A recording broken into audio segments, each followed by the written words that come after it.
Before we begin, I want you to picture something small, not a luxury purchase, not a big mistake, not a dramatic splurge, just a coffee, a snack, a delivery fee, a quick stop at the store, a $5 upgrade, the kind of purchase you don't even remember. Now here's the scary part. Those tiny purchases are not costing you $5. They're costing you your budget, quietly, slowly, over time. And today, we're going to expose the most invisible money leak there is.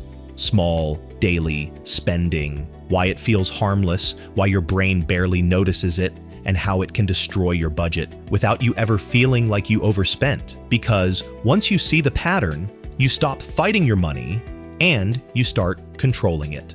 Welcome to Money Mindset Lab, where we treat money habits like experiments, not moral judgments. Let's start with a question that might make you uncomfortable. If I looked at your last 30 days of spending, what would be the most common purchase type? Not your rent, not your bills, the small ones, coffee, delivery, snacks, convenience fees, subscriptions, tiny treats. And those small purchases feel safe because they don't trigger your alarm system. A $300 purchase feels real. A $7 purchase feels invisible. And that's exactly why it's dangerous, because your brain doesn't track money the way you think it does. Your brain tracks pain, and small purchases don't hurt enough to get attention. So they repeat and repeat and repeat until the month ends, and you're staring at your balance, thinking, where did it go? This is the quiet budget destroyer, and it works like a leak. One drop doesn't matter, but thousands of drops flood the room. So let's break down why this happens. Not with guilt, with psychology. Because the problem isn't that you buy small things. The problem is that small things bypass awareness. Let's talk about the first reason. Small purchases are so powerful. It's called frictionless spending. In the past, spending required effort, cash, counting, handing it over, feeling the transaction. Now, tap, click, face, ID, done. The less friction something has, the easier it is to repeat. And repetition is where the damage happens. Because your budget doesn't collapse from one big hit. It collapses from hundreds of small hits that feel too small to matter. Now, let's talk about the second reason, mental accounting. Your brain categorizes money emotionally. Rent feels serious, bills feel serious, debt feels serious, but small daily stuff feels like life. It feels like survival. It feels like normal. So it doesn't go through the same filter. You don't ask, is this worth it? You just do it because it's only a few dollars.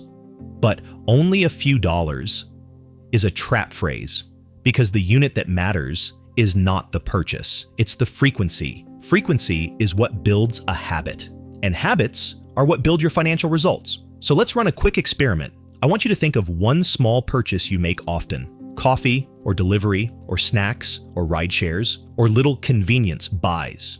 Now estimate how often. 3 times a week? 5 times? Every day? Now here's where it gets real. Let's say it's $6. 5 days a week. That's $30 a week. That's $120 a month. That's $1,440 a year from something that feels invisible. Now imagine you have 3 of those habits: a coffee habit, a delivery habit, and a small shopping habit. Now you're not losing $5. You're losing thousands quietly. And here's the part most people miss. Small daily purchases don't just take money, they take margin. And margin is what makes money feel safe. Margin is breathing room. So when small purchases leak your margin, your money starts feeling tight. Even if your income is fine. That's why people say, I don't understand, I don't spend that much. But they do, they just don't feel it. Because daily spending is emotional spending. Not always extreme, but emotional. Because small purchases are often used as regulation. A little reward, a little comfort, a little relief, a little I deserve it. And when life is stressful, the little relief purchases increase. That's why small daily spending gets worse over time. Not because your discipline disappears, because your stress increases and your brain tries to cope. Now let's talk about the third reason. These purchases destroy budgets. Decision fatigue. Every day, you make hundreds of decisions. Work decisions, social decisions, food decisions, life decisions. And by the end of the day, your brain is tired, so it chooses convenience. Convenience is the brain's favorite shortcut. Delivery instead of cooking. Coffee instead of making one. Uber instead of waiting. Upgrades instead of thinking. And convenience is not bad. But convenience is expensive, and if you don't set boundaries, your tired brain will buy convenience every time. This is why small purchases spike at night, after work, during stress, after long weeks. It's not randomness, it's timing. So what do? Do we cut all small joys? No. That's not real life. We don't fix this with restriction, we fix it with awareness and design. Because the goal is not to spend nothing. The goal is to stop the invisible leak. So here's the system. The quiet leak fix. 3 steps, simple, repeatable, and designed for real humans. Step 1. Identify your top 3 daily leaks, not 10 categories. 3. Go back 14 days and look for these patterns. Coffee/snacks, delivery/convenience fees, small shopping/little treats, subscriptions/app fees, ride shares/transport upgrades. Pick the top 3 that show up the most, not the biggest, the most frequent, because frequency is the enemy. Step 2, set a boundary. That feels easy, not strict, easy. If you set a strict boundary, you rebel. If you set an easy boundary, you repeat. Here are realistic boundaries. Coffee 3 times per week, delivery once per week, snacks only when planned, online browsing, wish list only, no buying same day, rideshare only when late or unsafe. Notice what these have in common. They reduce frequency without banning the behavior. That's how habits change. Step 3, replace the relief, not the purchase. This is the most important step because small purchases often serve a function. They give relief. So if you only remove them, your brain will fight back. So you replace the relief, not with nothing, with something cheaper and calming. If you crave comfort, make tea, take a shower, do a 5-minute reset. If you crave reward, listen to a favorite song, short walk, quick treat that's planned. If you crave convenience, prepare a simple option in advance because the goal is not to suffer. It's to stop paying for relief every day. Now let's go deeper because there's a mindset shift that makes this easier. Small purchases are not the enemy. Untracked small purchases are. If you choose them intentionally, they can fit. But if they happen automatically, they become a tax, a daily tax. So here's a tool you can use immediately, the daily leak question. Before any small purchase, ask, is this a planned purchase or a mood purchase? If it's planned, fine. If it's mood, pause. Not forever, just 5 seconds, because those 5 seconds bring your conscious brain online. And when the conscious brain shows up, spending changes. Now let's talk about the hidden trap. Small daily purchases often come in bundles. Coffee plus pastry, delivery plus fees plus tip. Online order plus shipping plus add-on. One item plus recommended. Your brain sees one purchase. Your bank account sees 3. So here's another rule. Never evaluate the item. Evaluate the total, not it's only $8. It's this habit is costing me $160 a month. Totals create awareness, and awareness creates change. Now let's talk about the most effective way to stop this long term. Create a daily spending allowance. This is not a budget, it's a boundary. You pick a number for daily non-essential spending, $5, $10, $15, whatever matches your reality.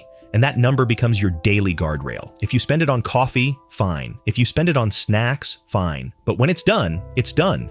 This does something powerful. It stops the death by 1,000 cuts because you can't cut what you can't see. Now let's talk about the emotional part because some people hear this and think, but those little things are what keep me going. Yes, and that's why the goal is not to remove joy. It's to create cheaper joy and planned joy, because planned joy feels better. It doesn't come with regret. Unplanned relief always comes with a bill later. So here's a healthy reframe. Small purchases are not a problem. They are a signal of stress, a signal of fatigue, a signal of lack of time, a signal of lack of margin. So if you want to reduce the purchases, you sometimes need to reduce the life pressure behind them. More rest, more prep, more simple routines, because money habits follow nervous system safety.